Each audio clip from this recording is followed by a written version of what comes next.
ప్రార్థన చేసుకుందాం. పరలోకమందున్న మా కన్న తండ్రి, మీ ఘనమైన ఉన్నతమైన మహోన్నతమైన నామన స్తుతులు స్తోత్రాలు చెల్లించుకుంటున్నాను.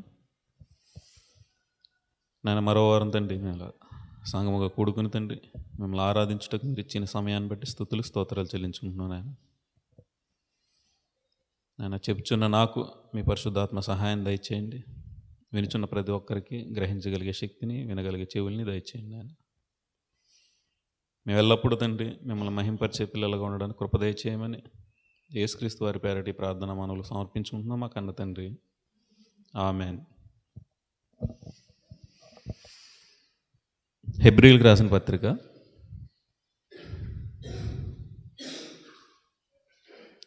9వ అధ్యాయము. హెబ్రీయులకు రాసిన పత్రిక 9వ అధ్యాయము 14వ వచనం. నిత్యుడగు ఆత్మ ద్వారా తన్ను తాను దేవునికి నిర్దోషినిగా అర్పించుకొనిన క్రీస్తు యొక్క రక్తము నిర్జీవ క్రియలను విడిచి జీవము గల దేవుని సేవించుటకు మీ మనసాక్షిని ఎంతో ఎక్కువగా శుద్ధి చేయును. నిత్యుడగు ఆత్మ ద్వారా తన్ను తాను దేవునికి నిర్దోషినిగా అర్పించుకున్న క్రీస్తు యొక్క రక్తం మనల్ని ఏం చేస్తుంది? యేసుక్రీస్తు వారి యొక్క రక్తం నిర్జీవ క్రియల్ని విడిచిపెట్టి దేవుణ్ణి సేవించడానికి మన మనస్సాక్షిని ఎంతో శుద్ధి చేస్తుంది. ఎప్పుడు? నిర్జీవ క్రియలు విడిచిపెట్టినప్పుడు. నిర్జీవ క్రియలు విడిచిపెట్టాలంటే యేసుక్రీస్తు వారి యొక్క రక్తంలో మనం కడగబడినప్పుడు ఏమవుతుంది? మన మనసాక్షి ఎంతో ఎక్కువగా శుద్ధి చేయబడుతుంది. యేసుక్రీస్తు వారే ఏం చేశారు? పరిశుద్ధాత్మ ఆత్మ ద్వారా, నిత్యుడగా ఆత్మ ద్వారా తన్ను తాను దేవునికి అర్పించుకున్నారు. ఎవరి నిమిత్తం? మన పాపాల నిమిత్తం. మన పాపాల నిమిత్తం ఆయన అర్పించుకున్నప్పుడు మన నిర్జీవ క్రియల్ని శుద్ధి చేసుకోవాలంటే విడిచిపెట్టి మనం ఏం చేయాలి? ఆయన రక్తాన్ని ఆశ్రయించాలి. నిర్జీవ క్రియలు ఎలాగ ఉంటాయి? నిర్జీవ క్రియల వల్ల దేవుడు ఏం చేస్తున్నాడు? ఈ ప్రపంచాన్ని, ఈ సృష్టిని నాశనం చేస్తున్నాడు. నాశనం చేసి మనకి నిత్య జీవాన్ని ఇవ్వడానికి ఈ నిర్జీవ క్రియల్ని విడిచిపెట్టమంటున్నాడు. ఆమోసు గ్రంథము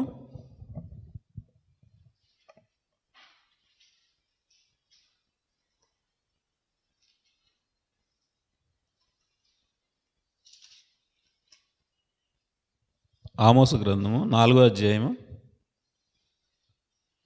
11వ వచనం.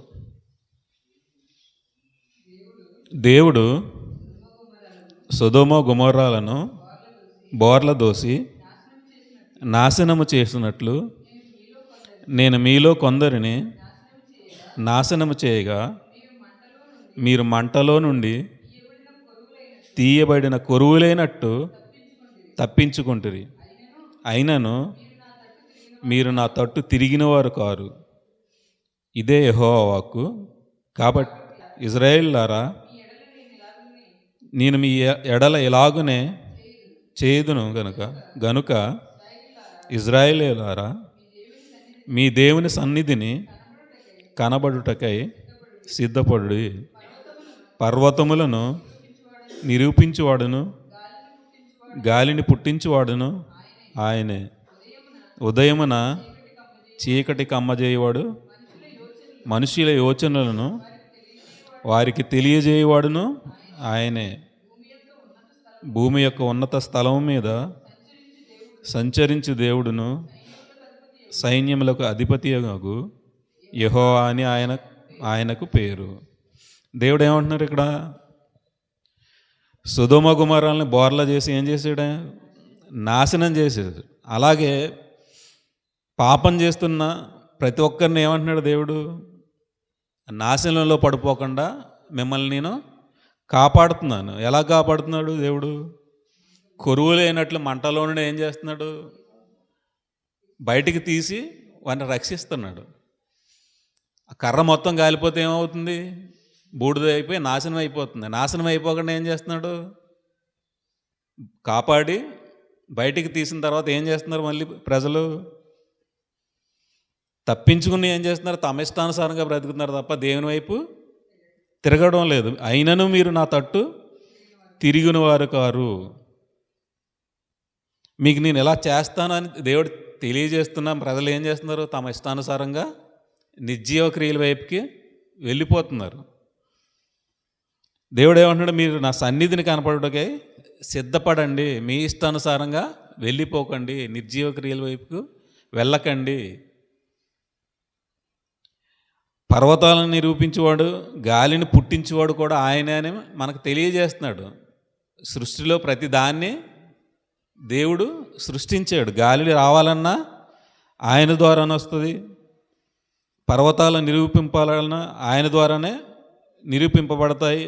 ఉదయాన్ని చీకటిగా చేయగల సమర్థుడు ఆయనే. మనుషుల యొక్క యోచనల వారికి తెలియజేయవాడు కూడా ఆయన. ఎవరు ఎలా ఆలోచించుకుంటున్నారో వాళ్ళకి దేవుడు ఏం చేస్తున్నాడు? మీ ఆలోచన ఇలా ఉంటుంది అని దేవుడు ప్రతి ఒక్కరికి తెలియజేస్తున్నాడు. నా ఆలోచన ఎవరికి తెలియదని మనిషి అనుకుంటే దేవుడు ఏం చేస్తున్నాడు? మీ ఆలోచన ఎలా ఉంటాయి అని ప్రతి ఒక్కరికి ఆయనే మనకి తెలియజేస్తున్నాడు. భూమి యొక్క ఉన్నత స్థలముల మీద సంచరించి దేవుడు ఆయన. ఆయన ప్రతి చోట సంచరించేవాడు, ప్రతి చోట ఆయనకి తెలుసు. ఆయన హృదయాల్ని ఎరిగిన దేవుడు. ప్రతి ఒక్కరి హృదయంలో ఏముంటుందో ఆయనకి తెలుసు. ప్రతి ఒక్కరిని ఏమంటున్నాడు? మీ ఆలోచనలు నాకు తెలుసు అని ఆలోచనలు కూడా మనకి తెలియజేస్తున్నాడు. మన ఆలోచనలు మనకే తెలియజేసే ఆయన పేరు ఏం పేరు? యెహోవా ఆయన పేరు. సైన్యములకు అధిపతియగు యెహోవా అని ఆయన పేరు. ఆయన పేరు పరలోకపు తండ్రి. ఆయన ఏం చేస్తున్నాడు? ప్రతి ఒక్కరి ఆలోచనల్ని, ఎవరి ఆలోచనల వారికి తెలియజేస్తున్నాడు. ప్రజలు ఏం చేస్తున్నారు? ఆయన కాపాడినా ఆయన వైపు తిరగడం లేదు. ఆయన సన్నిధిని కనపడడానికి దేవుడు రమ్మన్నా రావడం లేదు. ఇర్మియా గ్రంథము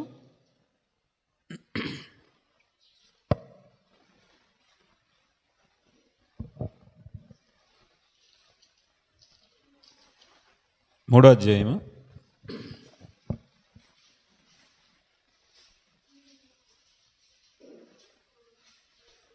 2వ అధ్యాయంలో 3వ అధ్యాయంలో ఇజ్రాయేల్ యొక్క దోషాన్ని దేవుడు చెబుతూ 3వ వచనం, కావున వానలు కురియక మానెను, కడవరి వర్షము లేకపోయి ఉన్నది.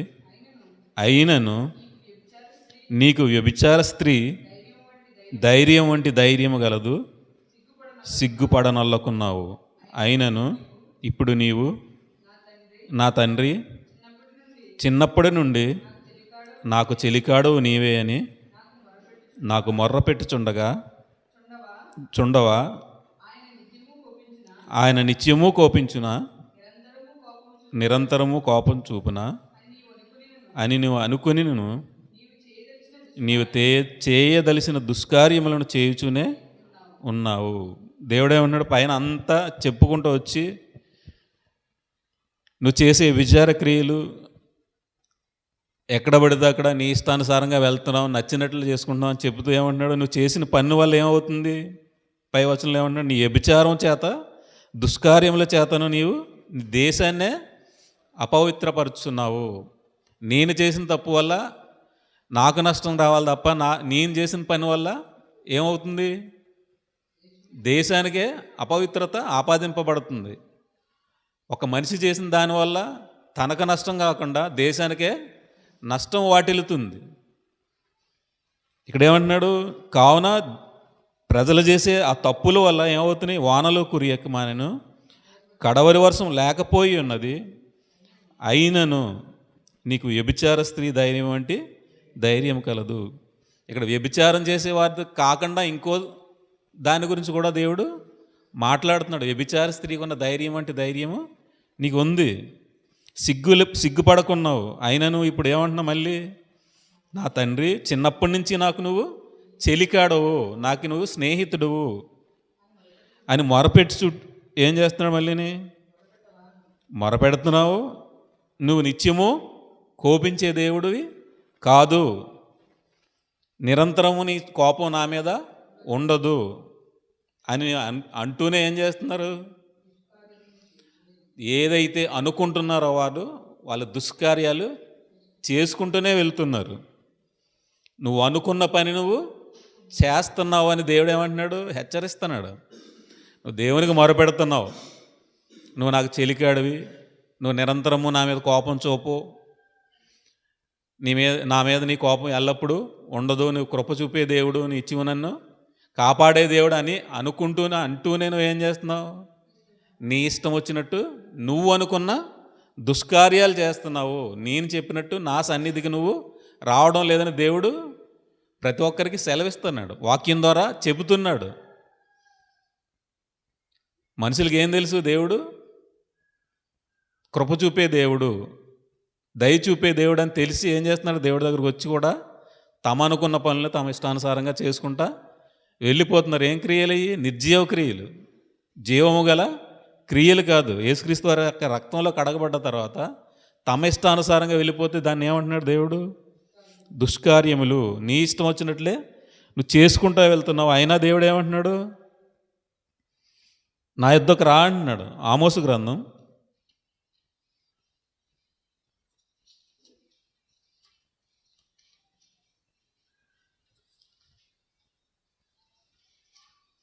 5వ అధ్యాయము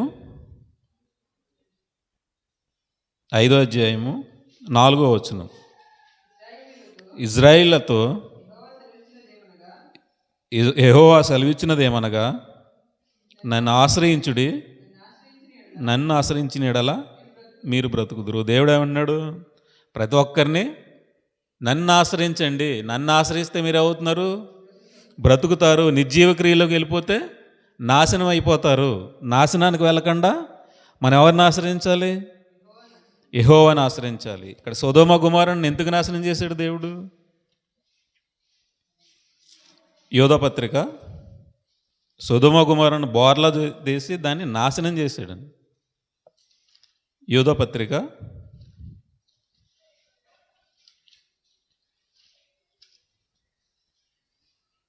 7వ వచనం. ఆ ప్రకారముగానే సొదొమ గొమొర్రాలను వాటి చుట్టుపట్లనున్న పట్టణములను వీరి వలనే వ్యభిచారము చేయొచ్చు పరశరీరానుసారులైనందున నిత్యాగ్ని దండన అనుభవించుచు దృష్టాంతముగా ఉంచబడెను. వీరు ఏం చేశారు? అక్కడ వ్యభిచారం కాకుండా ఇంకా ఏం చేస్తున్నారు? పరశరీరానుసారులైనందున. అంటే వ్యభిచారానికన్నా ఎక్కువైంది ఏంటి? పరశరీరానుసారులు. ఎదటి వాళ్ళు ఏం చేస్తున్నారో వీళ్ళు కూడా అదే చేయటం. శరీర సంబంధమైన క్రియలు వాళ్ళు చేస్తున్నారు కాబట్టి నేను కూడా చేస్తాను. దాని గురించి యేసు ప్రభువు వారు ఏమన్నారు? లూకా సువార్త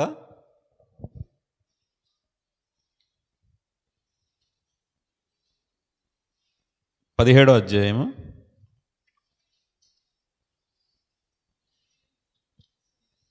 28వ వచనం.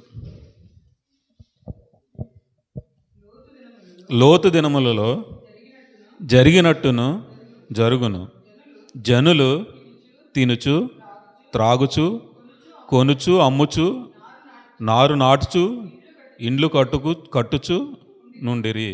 అయితే లోతు సొదొమ విడిచిపోయిన దినమున ఆకాశము నుండి అగ్నిగంధకములు కురిసి వారందరినీ నాశనము చేశాను. ఇక్కడ ఏమంటున్నారు యేసు ప్రభువు వారు? లోతు దినాల్లో ఎలా ఉంది సొదొమ గొమొర్రా?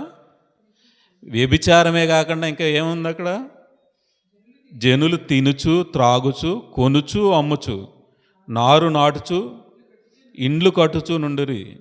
ఏం చేస్తున్నారు? ఎదటోళ్ళు ఏం చేస్తున్నారు? ఎదటివారు ఏం చేస్తున్నారో వాళ్ళని పరశరీరానుసారులు, వాళ్ళు చేసిందే నేను కూడా చేస్తాను. శరీర సంబంధమైన క్రియల్ని చేయటం వల్ల ఏమవుతుంది? అది నిర్జీవ క్రియల్లోకి వెళ్ళిపోతుంది. దేవుడు దాన్ని వ్యభిచారం చేయటం పాపమే. వ్యభిచారం కన్నా పరశరీరానుసారులు ఇంకా దౌర్భాగ్యమైన స్థితి. అలా చేయటం వల్ల ఏమైపోతుంది? వారి నిమిత్తం అగ్నిగంధకం నిత్యాగ్ని దండన సిద్ధపరిచి ఉన్నది. ఎదుటివారు చేసింది మనం చెయ్యకూడదు. అది శరీర సంబంధమైన క్రియలు మనం చెయ్యకూడదు. వాళ్ళ ఇల్లు కొనుక్కున్నారు కాబట్టి మనం ఇల్లు కొనుక్కోవాలి. వాళ్ళు వ్యాపారం చేస్తున్నారు కాబట్టి మనం వ్యాపారం చేసుకోవాలి. వాళ్ళు తింటున్నారు కాబట్టి మనం తినాలి. వాళ్ళు అలా ఉంటున్నారు కాబట్టి మనం అలా ఉండాలని శరీరానుసారంగా వాళ్ళు ఫాలో అవ్వకూడదు ఎవరిని. శరీర సంబంధంగా ఫాలో అయితే నాశనానికి వెళ్ళిపోతారు, నిత్యదండంలోనికి వెళ్ళిపోతారని యేసుప్రభు వారు ఏం చేస్తున్నారు? లోతు సమయంలో ఎలా ఉంది? వాళ్ళు ఇల్లు కట్టుకుని తినుచు త్రాగుచు తమ ఇష్టానుసారంగా బ్రతుకుతున్నారు. దేవుని యొక్క భయం వారికి లేదు. తమ సొంత ఇష్టాలని నెరవేర్చుకుంటున్నారు. దేవుడు ఏమంటున్నారు? నా యొద్దకు రండి, నా యొద్దకు వస్తే నాకు లోబడి ఉంటే మీరు బ్రతుకుతారు. నిర్జీవ క్రియలను వదిలిపెట్టి నా తట్టు తిరిగిన ఎలా మీరు బ్రతుకుతారు అన్నారు. ఎలా? యేసుక్రీస్తు వారు ఎలాగైతే సిలువలో చనిపోయి తన రక్తాన్ని మనకి దారపోసారు, ఆ రక్తం ద్వారా మనల్ని ఏమంటున్నారు? ఆ రక్తం ద్వారా మీరు శుద్ధిపరచబడండి. ఆత్మ ద్వారా మీరు మీ మనసాక్షిని శుద్ధిపరచుకోండి. ఎలాగైతే యేసుప్రభు వారు ఆత్మ ద్వారా దేవునికి తను తాను ఎలాగైతే అప్పగించుకున్నారో అలా మనల్ని దేవుడు ఏమంటున్నారు? మీరు కూడా యేసుక్రీస్తు వారి యొక్క రక్తంలోను కడగబడిన తర్వాత ఆత్మ ద్వారా మీరు మీ మనసాక్షిని శుద్ధిపరచుకోండి. ఎంతో శుద్ధిపరుస్తుంది. ఆత్మ మీద మీరు ఆధారపడినప్పుడు. శరీరానుసారంగా మీరు ఫాలో అయితే ఏమైపోతుంది? నిత్యదండన ఉంది. అక్కడ సిద్ధపరిచి ఉంచాడు దేవుడు. ఎవరికి? అపవాదికిని వాడి దోతలకు. అక్కడ యోధపత్రులు ఏమన్నారు? ఇప్పుడు మనం చదువుకున్న దాని పైన ఉంటుంది. మరియు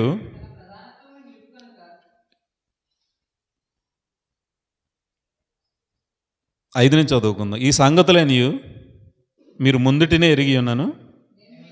నేను మీకు జ్ఞాపకం చేయగోరుచున్నదేమనగా, ప్రభు ఐగుప్తులో నుండి ప్రజలను రక్షించినను వారిలో నమ్మకపోయిన వారిని తరువాత నాశనము చేసెను. మరియు తమ ప్రధానత్వమును నిలుపుకొనక తమ నివాస స్థలములను విడిచిన దేవదూతలను మహాదినమున దరుగు తీర్పు వరకు కటిక చీకటిలో నిత్యపాశములతో బంధించి ఆయన భద్రం చేశాడు. ఏం చేశాడు? ఇక్కడ ఇజ్రాయేల్ని కూడా ఏం చేశాడు దేవుడు? ఐగుప్తు నుంచి తీసుకొచ్చి రక్షించిన నమ్మలేదు దేవుణ్ణి. వాళ్ళు ఎవరిని ఫాలో అయ్యారు? ఎవరిని అనుసరించారు? వాళ్ళ కంటి ముందన్న ఐగుప్తీయుల్ని, ఆ దేశంలో కనాను దేశంలో ఉన్న మిగతా అన్యుల్ని ఫాలో అయ్యి ఏం చేశారు? శరీరానుసారంగా వాళ్ళ అనుసరించి ఏం చేశారు? దేవుని యొక్క ఉగ్రత మీదకు తెచ్చుకున్నారు.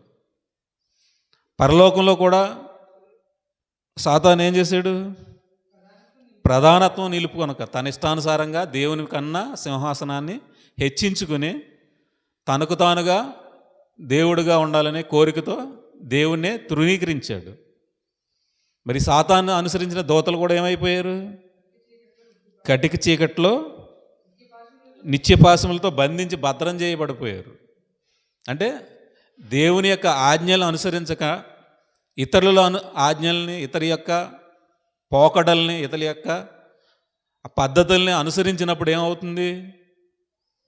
దేవుని యొక్క ఉగ్రత మనుషుల మీదకి వస్తుంది.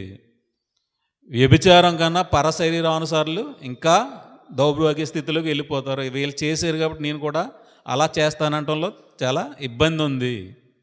శరీర సంబంధమైన క్రియల్లోనికి వెళ్ళకూడదు.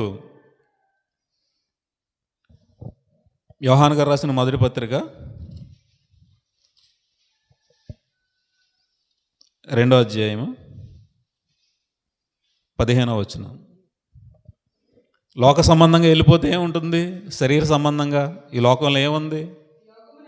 ఈ లోకమునైనను లోకములో ఉన్నవాటినైనను ప్రేమింపకుడి.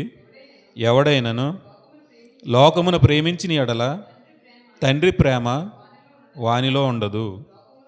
లోకములో ఉన్నదంతయు అనగా శరీరాశయు, నేత్రాశయు, జీవపు డంబమును తండ్రి వలన పుట్టినవి కావు. అవి లోక సంబంధమైనవే.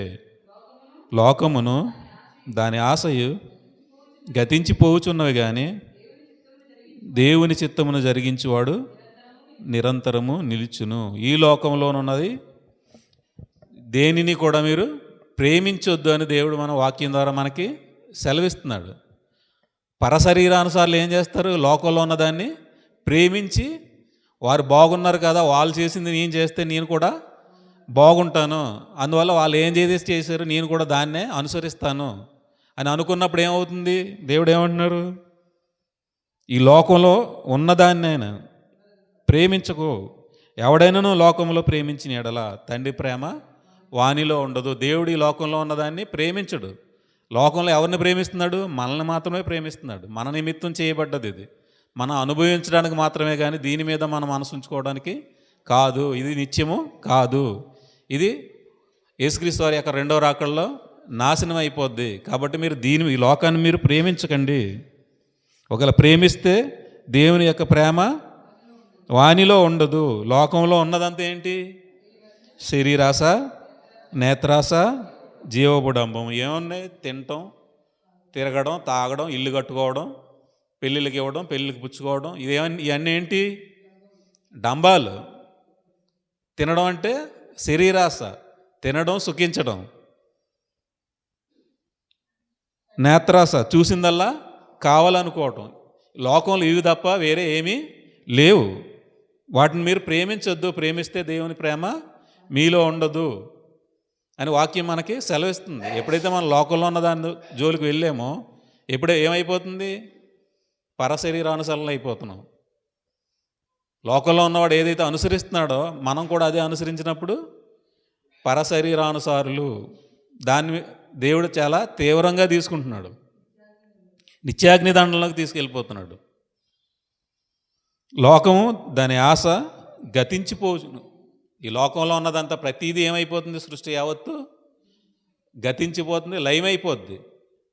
ఎవరైతే దేవుని చిత్తం జరిగిస్తారో వారు మాత్రమే నిరంతరము నిలిచి ఉంటారు.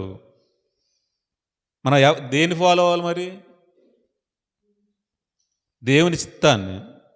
పౌలు గారు ఏమన్నారు? కొరింథీయులకు రాసిన మొదటి పత్రిక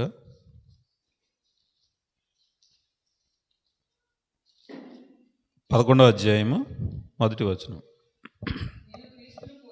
నేను క్రీస్తును పోలి నడుచుకొనుచున్న ప్రకారము మీరును నన్ను పోలి నడుచుకునుడి. పౌలు గారు ఏమంటున్నారు? నేను యేసుక్రీస్తు అని ఎలాగైతే పోలి నడుచుకుంటున్నానో అలాగే మీరు కూడా నన్ను పోలి నడుచుకోండి అన్నాడు. శరీరానుసారంగా నడుచుకోమంటున్నారు, ఇక్కడ ఆత్మానుసారంగా నడుచుకోమంటున్నారు. పౌలు గారు ఎలా నడుచుకున్నారు?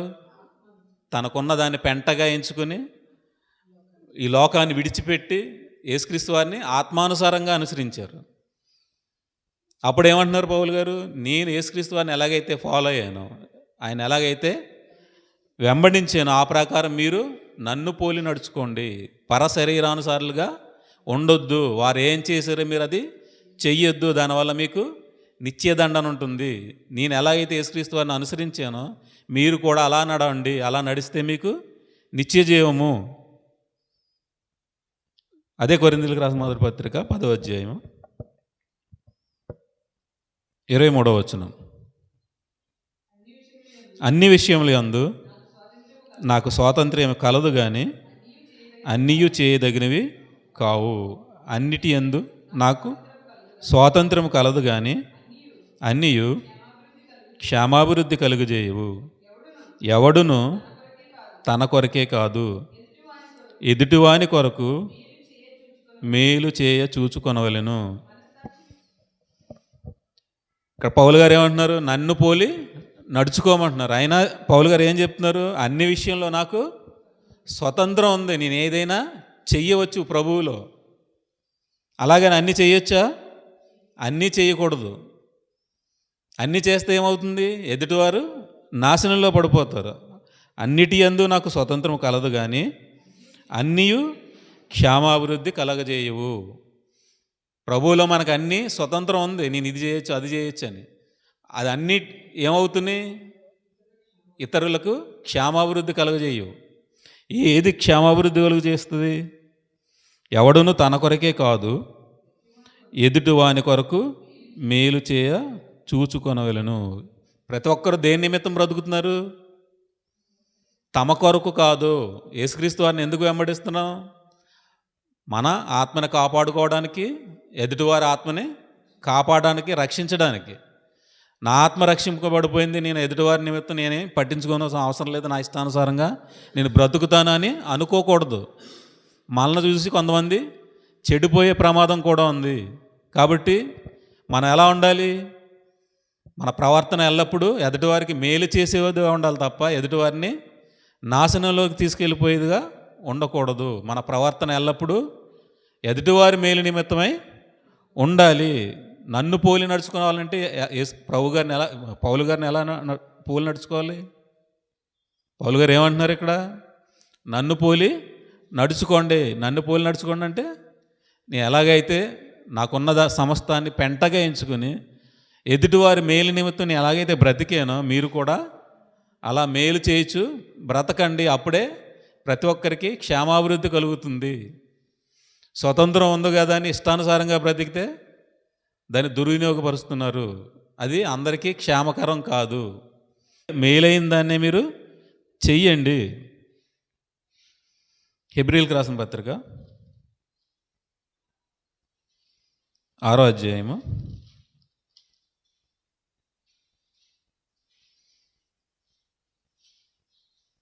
11వ వచనం.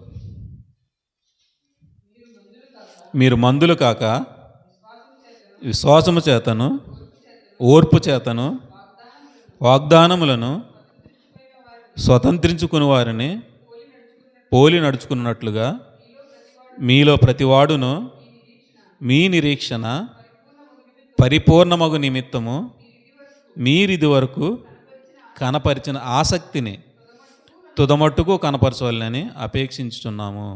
ఇక్కడ ఏమంటున్నారు?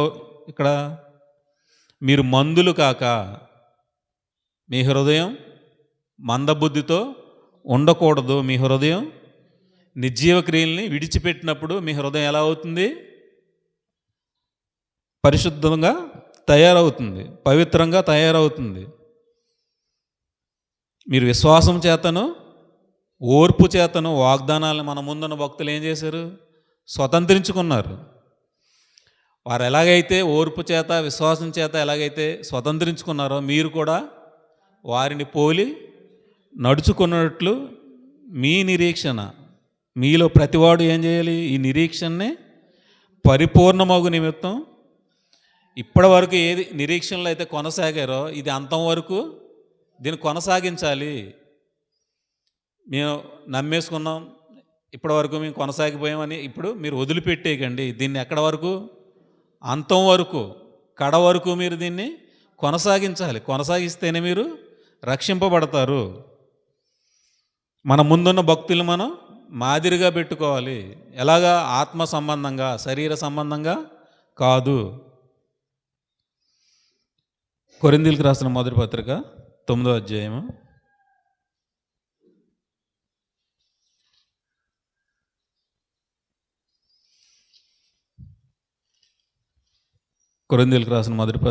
9వ అధ్యాయము 22వ వచనం. ఇక్కడ పౌలు గారు ఎలా బ్రతికారు? బలహీనులను సంపాదించుకున్నటకు బలహీనులకు బలహీనుడునైతిని, ఏ విధము చేతనైనను కొందరిని రక్షింపవలనని అందరికీ అన్ని విధముల వాడనై ఉన్నాను. మరియు నేను సువార్తలో వారితో పాలివాడనగుటకై దాని కొరకే సమస్తమును చేయుచున్నాను. పందెపు రంగమందు పరిగెత్తు వారందరూ పరిగెత్తుదురు కానీ ఒక్కడే బహుమానం పొందునని మీకు తెలియదా? అటువలే మీరు బహుమానం పొందునట్లుగా పరుగెత్తుడి. మరియు పందెమందు పోరాడు ప్రతివాడు అన్ని విషయములు యందు మితముగా ఉండును. వారు క్షయమగు కిరీటమును పొందుటకును మనమైతే అక్షయమగు కిరీటమును పొందుటకును మితముగా ఉన్నాను. కాబట్టి నేను గురి చూడని వాని వలె పరుగెత్తువాడను కాను. గాలిని కొట్టినట్లు నేను పోరాడలేదు, కానీ ఒకవేళ ఇతరులకు ప్రకటించిన తరువాత నేనే భ్రష్టుడినైపోదునేమో అని నా శరీరమును నలగొట్టి దాన్ని లోబర్చుకొనుచున్నాను. ఇక్కడ ఏమన్నారు పౌలు గారు? నన్ను పోలి నడుచుకోమని పౌలు గారు చెప్పారంటే ఎలా నడుచుకున్నారు ఆయన? బలహీనులను సంపాదించుకుంటకు బలహీనంగా ఉన్నాడు. ఏ విధం చేతనైనా కొందరిని రక్షించాలి. ఎందుకు రక్షించాలి? ఏ విధం చేతనైనా? ఇదేనా మతాన్ని కట్టడానిక, మతాన్ని పెట్టి పోషించడానిక? ఎదుటివారి ఆత్మని రక్షించడానికి. ఏ విధము చేతనైనా. చాలామంది దీన్ని అపార్థంగా చేసి మాట్లాడుతున్నారు. ఏ విధం చేతనైనా మార్చేయాలి మతం అన్నట్టు మాట్లాడుతున్నారు. ఆయన దాని గురించి మాట్లాడటం లేదు. ఇక్కడ ఏమన్నారు? బహుమానం పొందాలని. ఈ పరుగు పందెంలో అందరికీ బహుమానం రావాలని నేను ప్రయాసపడుతున్నానని పౌలు గారు చెబుతున్నారు. ఇక్కడ దేన్నో కట్టడానికి కాదు, యేసుక్రీస్తు వారి యొక్క రాజ్యంలో బహుమతి పొందడానికి ప్రతి ఒక్కరిని ఏం చేస్తున్నారు? సంసిద్ధం చేస్తున్నారు. నేను ఎలాగైతే ఈ బహుమానం పొందుకున్నానో మీరు కూడా ఈ బహుమానాన్ని పొందుకోండి అని ప్రతి ఒక్కరికి ఆయన తెలియజేస్తున్నాడు. నేను ఈ సువార్తలో వారితో పాలివాడు నగుటకై దాని కొరకే సమస్తము చేయుచున్నాను. చేసే పని ప్రతిదీ దేని నిమిత్తం? సువార్తలో పాలివాడనగుటకై.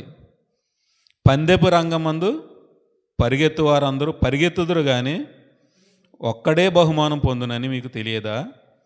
అటువలే మీరు బహుమానం పొందునట్లుగా పరిగెత్తుడి. పరిగెత్తేవారు ఏం చేస్తున్నారు? పందెపు రంగంలో బహుమానం పొందాలని ప్రతి ఒక్కరూ పరిగెడుతున్నారు. అలాగే మీరు కూడా ఈ పందెపు రంగంలో పరిగెట్టండి, మీకు కూడా బహుమానం ఉంటుంది. మరియు పందెములో పోరాడు ప్రతివాడు అన్ని విషయములందు మితముగా ఉండును. ఇక్కడ పోటీలో పాల్గొనేవారు ప్రతి ఒక్కరు ఎలా ఉంటారు? ప్రతి విషయంలో మితముగా ఉంటారు.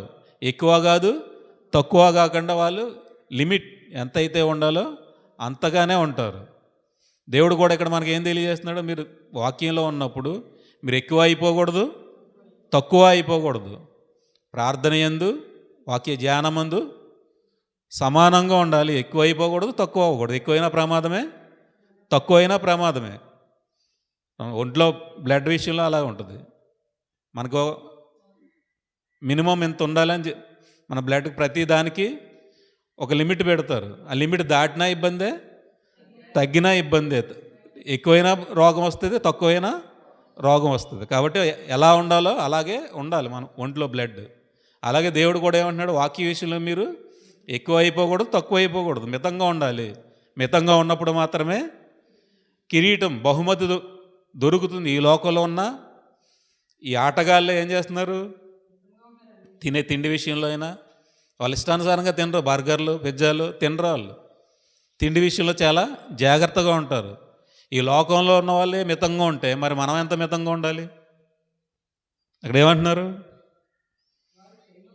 వారు క్షయమైన కిరీటం, క్షయమైపోయి కిరీటం పొందుటకే వాళ్ళు అంతలా ఉంటే మనమైతే అక్షయమొక కిరీటమును పొందుటకు మితముగా ఉన్నాము. మనం ఇంకా అంతకన్నా మితముగా ఉండాలి ప్రతి విషయంలో.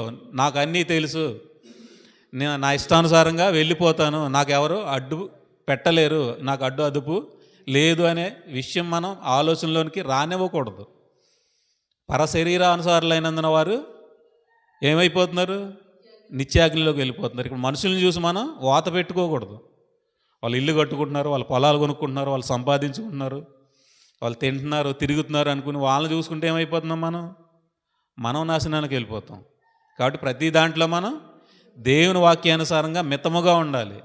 దేవుని పాదాల యొద్ద మనం ఉన్నప్పుడు, ఆయన వేడుకున్నప్పుడు ఆయన ఎలా ఉండాలో మనకి తన ఆత్మ ద్వారా మనకి తన కృపను అనుగ్రహిస్తాడు, వివేకాన్ని అనుగ్రహిస్తాడు, వివేచనని అనుగ్రహిస్తాడు. ఎలా ఉండాలి, ఎలా ఉండకూడదు అనేది తన ఆత్మ ద్వారా మనకి తన కృప చూపుతాడు. శరీరానుసారంగా వెళ్ళిపోతే దేవుని చెప్పే ఆ సంగతులు మనకి అర్థం అవ్వవు.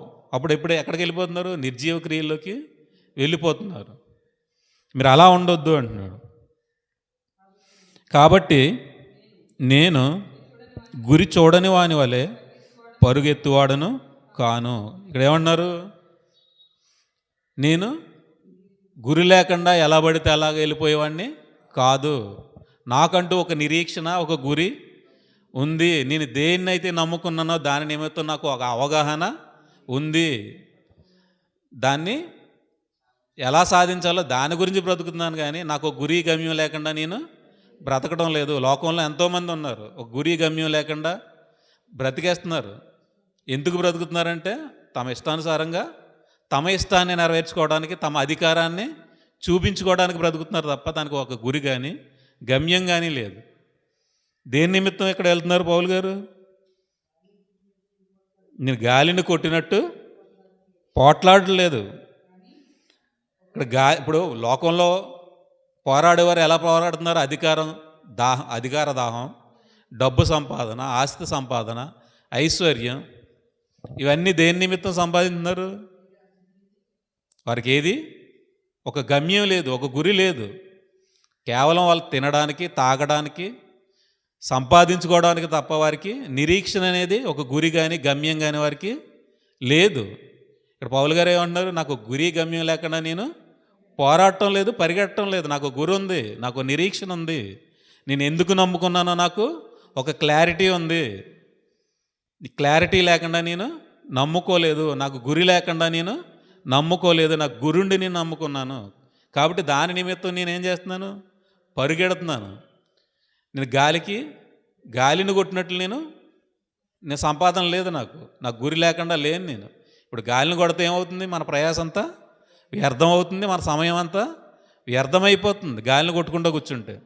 నేను అలాంటి వాడిని కాదు. నాకు నిరీక్షణ ఉంది, నాకు గురి ఉంది. దాని గురించి నేను పోరాడుతున్నాను. ఈ పోరాటంలో నాకు బహుమానం ఉంది. ఇంత చేసిన ఏమంటున్నారు? ఒకవేళ ఇతరులకు నేను ప్రకటించిన తర్వాత నేనే భ్రష్టుడనైపోదునేమో అని నా శరీరమును నలగగొట్టి దాన్ని లోపరుచుకొనుచున్నాను. మనం ప్రకటించిన తర్వాత ఏమవుతుంది? మనకి అతిశయం వచ్చేస్తుంది. నేను కాబట్టి ప్రకటించాను, నేను కాబట్టి ఇంతలా జ్ఞానాన్ని ప్రకటిస్తున్నాను, దేవుడు నాకు ఇంత గొప్ప జ్ఞానం ఇచ్చాడని ఏమైపోతున్నారు? అతిశయంలోకి వెళ్ళిపోయి భ్రష్టత్వంలోకి వెళ్ళిపోతున్నారు. ప్రకటించిన తర్వాత ఏం చేసుకోమంటున్నాడు పౌలు గారు? శరీరాన్ని నలగొట్టుకోండి. శరీరానుసారాలు అయిపోతే వాళ్ళు చేస్తున్నారు, వారికన్నా నేను ఇంకా ఎక్కువ చేస్తున్నానని వాళ్ళని చూసుకున్నప్పుడు ఏమైపోతుంది? భ్రష్టత్వంలోకి వెళ్ళిపోతున్నాం. ఇతరులను చూసుకుంటే ఏమైపోతున్నారు? భ్రష్టత్వంలోకి వెళ్ళిపోతున్నారు. మనం ఎవరిని చూడాలి? యేసుక్రీస్తు వారిని మనం గురిగా పెట్టుకుని ఆయన వైపు మనం చూస్తూ పరిగెట్టినప్పుడు లోకంలో ఉన్న భ్రష్టత్వం మనల్ని ఏలదు. లోక సంబంధంగా మనం పరశరీరానుసారం అయిపోతే ఏమైపోతున్నాం? నిత్యదండంలోకి వెళ్ళిపోతున్నాం. కాబట్టి మనం ఏం చేసుకోవాలి? మన శరీరాన్ని మనం నలగొట్టుకుని దాన్ని మనం లోబర్చుకోవాలి. శరీరానికి మనం దాసుడిగా అయిపోతే నాశనానికి వెళ్ళిపోతారు. ఆత్మానుసారంగా మనం ఆలోచించుకున్నప్పుడు మాత్రమే మనకి కృప లభిస్తుంది. అదే కొరింథీయులకు రాసిన 2 కొరింథీయులకు ఒకసారి చూద్దాం. కొరింథీయులకు రాసిన 2వ పత్రిక, కొరింథీయులకు రాసిన 2వ పత్రిక 7వ అధ్యాయం 1వ వచనం. ప్రియులారా, మనకి ఈ వాగ్దానములు ఉన్నవి కనుక దేవుని భయముతో పరిశుద్ధతను సంపూర్తి చేసుకొనుచు శరీరముకును ఆత్మకును కలిగిన సమస్త కల్మషము నుండి మనల్ని పవిత్రులుగా చేసుకుందాము. ఇక్కడ మనం ఏం చేసుకోవాలి? మనకు వాగ్దానం ఉంది. మన ముందున్నవారు ఆ వాగ్దానాల్ని స్వతంత్రించుకున్నారు కాబట్టి మనం కూడా ఎవరిని ఫాలో అవ్వాలి? మన ముందున్న భక్తుల్ని ఆత్మానుసారంగా వెంబడించాలి. అప్పుడు ఏం చేస్తున్నారు?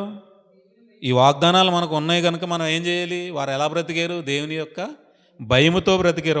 వాళ్ళ పరిశుద్ధతను వారు కాపాడుకున్నారు. మనం కూడా ఏం చేయాలి? దేవుని యందు భయముతోనూ పరిశుద్ధతను సంపూర్తి చేసుకుని శరీరానికి బట్టిన ఆత్మకు కలిగిన రెండింటిని, ఏ కల్మషం అయితే పడుతుందో, ఏ భ్రష్టత్వం అయితే ఆత్మకి శరీరానికి పడుతుందో, అపవిత్రతను ఏం చేసుకోవాలి? మనం యేసుక్రీస్తు వారి యొక్క రక్తంలో కడుక్కోవాలి. ఎలా? ఆత్మ ద్వారా. ఆత్మను మనకి సంచకరువుగా దేవుడు మనకి ఇచ్చినప్పుడు మనం ఏం చేస్తున్నాం?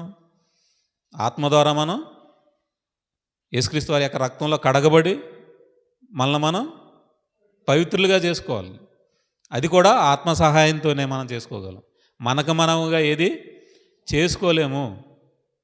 ప్రతిదీ మనకి దేవుని యొద్ద నుండే రావాలి. అందుకు దేవుడు అన్నాడు, మీరు నా యొద్దకు రండి. మన దేవుని యొద్దకు వెళ్ళినప్పుడు దేవుడు మనల్ని ఏం చేస్తున్నాడు? పవిత్రులుగా చేస్తున్నాడు. సమస్త కల్మషము నుండి మనల్ని పవిత్రులుగా చేసుకుందాము. ఎవరి ద్వారా? నిత్యమైన ఆత్మ ద్వారా మనం పవిత్రులుగాను పరిశుద్ధులుగాను మనం తీర్చబడుచున్నాం. ఎప్పుడు? ఆయన మీద ఆధారపడినప్పుడు, ఆయన మీద ఆశ్రయం, ఆయనతో సహవాసంలోనూ ఆయన యందు భయభక్తులతో కలిగి ఉన్నప్పుడు మాత్రమే మనల్ని మనం పవిత్రులుగా చేసుకుంటాం. మన మనసాక్షిని ఎంతో ఎక్కువగా శుద్ధి చేసుకుంటాం. హెబ్రీయులకు రాసిన పత్రిక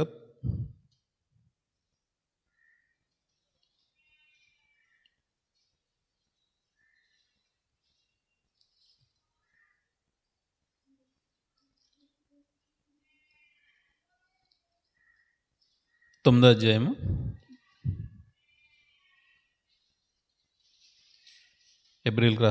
9వ అధ్యాయం. మళ్ళీ ముందు చదువుకున్నది ఒకసారి చదువుకుందాం. నిత్యుడగా ఆత్మ ద్వారా తన్ను తాను దేవునికి నిర్దోషినిగా అర్పించుకున్న క్రీస్తు యొక్క రక్తము నిర్జీవ క్రియలను విడిచి జీవము గల దేవుని సేవించుటకు మీ మనస్సాక్షిని ఎంతో ఎక్కువగా శుద్ధి చేయను. నిత్యుడగా ఆత్మ ద్వారా యేసుప్రభువు వారు దేవునికి ఎలా అర్పించుకున్నారు? నిర్దోషిగా తన్ను తానే అర్పించుకున్నారు. అర్పించుకుని ఆయన రక్తాన్ని మనకి మన పాపాల నిమిత్తం దారబోసాడు. మన పాపాల నిమిత్తం మనం ఆయన రక్తాన్ని ఆశ్రయించినప్పుడు మనం ఎలా ఉండాలి? ఈ లోకంలో ఉన్న నిర్జీవ క్రియలను మనం విడిచిపెట్టి జీవము గల దేవుణ్ణి సేవించాలి. ఆత్మ ద్వారా, నిత్యుడుగా ఆత్మ ద్వారా మనం లోక సంబంధమైన ఈ నిర్జీవ క్రియలను విడిచిపెట్టి ఎప్పుడైతే మనం దేవుని యొద్దకు వెళ్తామో దేవుని సేవించడానికి మనకి కృప లభిస్తుంది. మన మనసాక్షి ఎంతో ఎక్కువగా శుద్ధి చేయబడుతుంది. మన దేవుడి దగ్గరికి వెళ్ళి, నువ్వు కృప చూపే దేవుడు, నువ్వు కోపించే దేవుడు కాదు, నువ్వు నా స్నేహితుడివి అని మన ఇష్టానుసారంగా మనకు నచ్చినట్టు చేసుకుంటే ఏమైపోతున్నాం? నిత్యదండనకి పాలైపోతున్నాం. మీరు దుష్కార్యంలో మీరు ఉండొద్దు. పరశరీరానుసారులుగా ఉంటే మీరు నిర్జీవ క్రియల్లోకి వెళ్ళిపోతారు. వ్యభిచారం కన్నా ఎక్కువగా దేన్ని దేవుడు చూపించినాడు? పరశరీరానుసారులు. ఇతరులు ఫాలో అయిన దాన్ని మీరు వెంబడించొద్దు. ఇతరులు ఏదైతే వెంబడిస్తున్నారో దాన్ని మీరు అనుసరించొద్దు. అనుసరిస్తే మీరు తప్పులో పడిపోతారు, నాశనంలోనికి జారిపోతారు. ఎంత మాత్రం దాన్ని అనుసరించొద్దు. మీరు కేవలం ఆత్మ సంబంధమైన దాన్ని మాత్రమే అనుసరించండి. ఇక్కడ దేవుని యొక్క సంఘంలోకి మనం వచ్చినప్పుడు మనం ఎవరిని ఫాలో అవుతున్నాం? యేసుక్రీస్తు వారిని మనం అనుసరించి ఆయన యొక్క సంఘంలో మనం పాలిభాగస్తులుగా, ఆయన యొక్క రాజ్యంలో పాలిభాగస్తులుగా మనం దేవుని యొక్క కృపలో మనం బ్రతుకుతున్నాం. దేవుడు ఏమంటున్నాడు? మీరు అందరూ కలిసి సంఘముగా కూడుకుని మీరు దేవుణ్ణి ఆరాధించండి అని దేవుడు మనకి సెలవిస్తున్నాడు. ఇక్కడ మనుషులు ఏం చేస్తున్నారు? తమ ఇష్టాన్ని నెరవేర్చుకోవడానికి యూనిటీగా ఉండి ఒక సమాజంగా కూడుకుని తమ ఇష్టాలు నెరవేర్చుకుంటున్నారు. అక్కడ ఏమైపోతుంది? అది నిర్జీవ క్రియలోకి వెళ్ళిపోయి వారు నాశనంలోకి వెళ్ళిపోతున్నారు. వాళ్ళందరూ కలిసికట్టుగా ఉన్నారు, వారి పనే బాగుంది, వారికి ఎటువంటి ఇబ్బంది లేదు, వారే బాగున్నారని మనం వాళ్ళని చూస్తే ఏమైపోతున్నాం? నాశనానికి వెళ్ళిపోతున్నాం. దేవుడు ఏమంటున్నాడు? యేసుక్రీస్తు వారి యొక్క రక్తంలో కడగబడి మీరు ఆత్మ ద్వారా మీరు నిర్జీవ క్రియలను వదిలిపెట్టి మీ మనసాక్షిని శుద్ధిపరచుకోండి. దేవుని యొక్క కృపలో మీరు ఉండండి అని వాక్యం మనకి సెలవిస్తుంది. దేవుని యొక్క కృపలో ఉండి మనం ఆత్మానుసారంగా యూనిటీగా ఉంటే ఏమవుతున్నాం? మనం నిత్య జీవానికి వారసులుగా ఉంటాం. ఈ లోక సంబంధమైన దాన్ని మనం అనుసరించి లోకానుసారంగా వెళ్ళిపోతే ఈ లోకంలో ఉన్నది నేత్రాస, శరీరాస, జీవబడము. అది తప్ప ఇంకా ఈ లోకంలో ఏదీ లేదు. యేసుప్రభువు వారు ఏమంటున్నారు? ఈ లోకంలో జనాలు ఎలా ఉన్నారు? తినుచు త్రాగుచు ఇల్లు కట్టుకొనుచు, అమ్ముచు, కొనుచు, తినుచు, త్రాగుచు తమ ఇష్టాన్ని నెరవేర్చుకుంటున్నారు. మీరు అలా ఉండొద్దు. అలా ఉంటే నాశనంలోనికి వెళ్ళిపోతారు. అది ఎంత మాత్రము మంచిది కాదు. అది దేవుని యొక్క నీతిని ఎంత మాత్రము నెరవేర్చదు, జరిగించలేదు. మీరు ఎవరి కృపలో ఉండాలి? దేవుని కృపలో మీరు ఉండాలని వాక్యం మనకి సెలవిస్తుంది. అప్పుడు మనం ఆత్మానుసారంగా మనం నడుచుకున్నప్పుడు దేవుడి యొక్క కృప మన అందరి మీద ఉంటుంది. మనం శరీరాన్ని అనుసరించి నడిచే వారంగా ఉన్నామా, ఆత్మను అనుసరించి నడిచే వారంగా ఉన్నామా, మళ్ళీ మనం పరీక్షించుకోవాలి. శరీర సంబంధంగా ఉంటే, శరీరానుసారులుగా ఉంటే నిత్యాగ్ని దండన సిద్ధంగా ఉంది. ఆత్మానుసారంగా నడుచుకుంటే నిత్యజీవం దేవుడు సిద్ధపరిచి ఉంచాడు. ఆయన సన్నిధిని కనపడడానికి ఎల్లప్పుడూ మనం సంసిద్ధంగా ఉండాలి, సిద్ధపడి ఉండాలి. ఆయన సన్నిధిని మనం కనపడడానికి సిద్ధంగా ఉన్నప్పుడు ఆయన మనకి కృప చూపుతాడు. శరీర సంబంధంగా ఉంటే నిత్యనాశనం, ఆత్మానుసారంగా ఉంటే నిత్యజీవం. దేన్ని ఫాలో అవుతున్నాం అనేది మన క్రియలను బట్టి ఉంటుంది, మన ఆలోచన బట్టి ఉంటుంది, మన హృదయాన్ని బట్టి ఉంటుంది. మన హృదయాన్ని చూసేవాడు దేవుడు, మన ఆలోచనలు మనకి తెలియజేసేవాడు దేవుడే.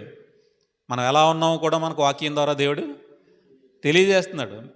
మీరు ఎలా ఉన్నారో మిమ్మల్ని మీరే పరీక్షించుకోండి. పరీక్షించుకుంటేనే మిమ్మల్ని మీరు దేవునికి అప్పగించుకుంటారు. మిమ్మల్ని మీరు పరీక్షించుకోకపోతే నేను బాగానే ఉన్నాను అనుకుంటే తప్పులో పడిపోతారు. కాబట్టి ప్రతి ఒక్కరూ ఎవరికి వారే వాక్యం ద్వారా పరీక్షించుకోవాలి. మనం ఎల్లప్పుడూ ప్రార్థనలోను, వాక్య ధ్యానంలోను, సంఘం యొక్క సహవాసంలోనూ ఎల్లప్పుడూ మనం పరిశుద్ధాత్మ యందలి ఆనందంతో మనం ఎల్లప్పుడూ కొనసాగాలి. అప్పుడు మాత్రమే మనకి నిత్యమైన ఆనందం, నిత్యజీవం మనకి దేవుడు అనుగ్రహిస్తాడు. కాబట్టి ప్రతి ఒక్కరూ తమను తాము పరీక్షించుకోవాలి. ఎలా ఉన్నాం మనం, దేవుళ్ళు ఎలా కొనసాగుతున్నాం, ఆత్మానుసారంగా కొనసాగుతున్నావా, శరీరానుసారంగా కొనసాగుతున్నాం అనేది దేవుడు మనకు విడిచిపెట్టాడు. స్వాతంత్ర్యాన్ని మనకే ఇచ్చాడు. దేవుడు అధికారాన్ని తన చేతుల్లోకి తీసుకోలేదు. మనం ఏది ఫాలో అవుతున్నామో మనకంటూ ఒక గురి, గమ్యం మనకు ఉంది, ఒక నిరీక్షణ మనకి ఉంది. గురి గమ్యం లేకుండా మనం యేసుక్రీస్తు వారిని వెంబడించడం లేదు. కాబట్టి మనం ఎక్కడైనా మనం ధైర్యంగా చెప్పగలిగే ఆ ధైర్యాన్ని దేవుడు మనకి ఇచ్చాడు. నిరీక్షణకు ఆధారం మనకి కలగజేసాడు. కాబట్టి మనకు ఒక గురి ఉంది. కాబట్టి గురి కొలదే మనం, ఆ నిరీక్షణ కొలదే మనం దేవుణ్ణి అనుసరించి నడుచుకుంటున్నాం. గురి గమ్యం లేకుండా మనం నడుచుకోవట్లేదు. కాబట్టి మనమే పరీక్షించుకొని దేవునికి మనం సజీవ యాగంగా సమర్పించుకోవాలి. కాబట్టి దేవుడు ఇదే కోరుకుంటున్నాడు ప్రతి ఒక్కరిని. మీరు సజీవ యాగంగా మిమ్మల్ని మీరు సమర్పించుకోండి, అప్పుడు మీరు లోకంలో ఉన్నదాన్ని ఆశించరు అని మన ప్రతి ఒక్కరికి దేవుడు వాక్యం ద్వారా సెలవిస్తున్నాడు. కాబట్టి మనం దేవుని అనుసరించే వారుగా ఉండాలి. ఆత్మానుసారంగా ఆత్మను బట్టి మనం నడిచేవారుగా ఉండాలని దేవుడు మనల్ని అలా నడుచుకోవాలని కోరుకుంటున్నాడు. కాబట్టి మనం అలా ఉండడానికి మనం ప్రయత్నం చేద్దాం. ఇప్పటివరకు ఎలా నడుచుకున్నది? దేవుడు ఇష్టానుసారంగా నడుచుకున్నావా, మన శరీరానుసారంగా నడుచుకున్నావా? మనం పరీక్షించుకుని ఒకవేళ తప్పులో ఉంటే సరిదిద్దుకుందాం. దేవుడు చెప్పినట్టు బ్రతికితే అనేకుల్ని దేవుని వైపుకు నడిపిందాం. దేవుడు మనకు ఆ స్వతంత్రాన్ని ఇచ్చాడు. ఎవరిని విడిచిపెట్టడానికి దేవునికి ఇష్టం లేదు. కాబట్టి అందరూ నిత్యజీవం పొందాలనేది దేవుడి కోరిక. కాబట్టి నడిచేవారు అనేకులు నడిపించాలి. ఎవరైతే నడవలేకపోతున్నారో వారు తమను తాము సరి చేసుకోవాలి. దేవుడు ఆ విధంగా ఉండాలని కోరుకుంటున్నాడు. కాబట్టి విన్నవాక్యం మీ మనసులో ఉంచుకుని ఆ విధంగా నడుచుకుంటారని కోరుకుంటూ ఈ వాక్యాన్ని ముగించుతాను. ప్రార్థన చేసుకుందాం. పరలోకమందున్న మా కన్న తండ్రి, మీ ఘనమైన, ఉన్నతమైన, మహోన్నతమైన నామానికి స్తుతులు, స్తోత్రాలు చెల్లించుకుంటున్నాను. నాయన యేసుక్రీస్తు వారి యొక్క రక్తంలో కడబడ్డ మేము తండ్రి, ఆత్మ ద్వారా తండ్రి మమ్మల్ని మేము పవిత్రపరచుకొని మా మనస్సాక్షిని తండ్రి ఎల్లప్పుడూ నిర్దోషంగా ఉంచుకున్నట్టు కృప దయచేయండి ఆయన. మీ ఆత్మ సహాయాన్ని మా అందరికీ నిండుగా దయచేయండి ఆయన. విన్నవాక్యం ప్రతి ఒక్కరి హృదయాల్లో తండ్రి ఫలింపజేయండి, సహాయం చేయండి ఆయన. దాన్ని విని తండ్రి దాన్ని విడిచిపెట్టేవారుగా ఉండక ప్రతిదినము ప్రతి క్షణము తండ్రి మీ వాక్య ధ్యానంలో ఉండులాగిన ప్రతి ఒక్కరికి కృప దయచేయమని యేసుక్రీస్తు వారి పేరటి ప్రార్థనా మనవులు సమర్పించుకుంటున్నామా కన్న తండ్రి. ఆమెన్. అందరికీ వందనాలు.